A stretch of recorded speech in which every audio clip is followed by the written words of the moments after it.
So across North Yorkshire, just to explain how we tackle child exploitation, we have two levels. So we have Mace level 1, which is managed largely through our multi-agency screening team. So that looks at when we get any risk of exploitation, anything, we've worked with families, they need support, you recognise that vulnerability, is putting in a safeguarding referral as you would for any other safeguarding concern that you might have. And our Mace level 1 process looks at our risk identification, our risk assessment and risk management of those children that we think either are at risk of or experiencing being exploited.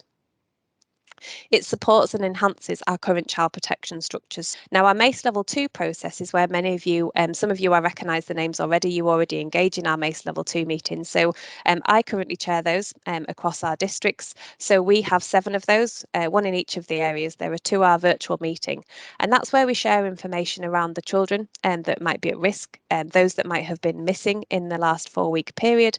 We look at locations, we look at persons who might pose a risk towards them, we look at themes and trends, but it's really understanding those places and spaces in our local communities where young people may be spending their time so that we can pick up on some of those early signs, those early indications, and look at what we can do as a collective partnership in terms of our disruption planning. Some of our 1-minute guides in there. This is a bit of a whistle-stop tour of quite a large, complex process, so it just gives you the opportunity to read up a little bit more on it.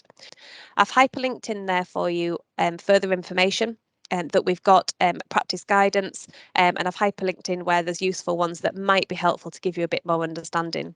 The 1-minute guides are really helpful. So for those of you in education or those of you in different services for which exploitation isn't perhaps your daily bread and butter, the 1-minute guides are really helpful to use in your supervisions, to use in your team meetings. The feedback we've had from practitioners is actually they're really helpful. So please share those. And if there's any that you think actually I could do with more information on that, then please email us and let us know.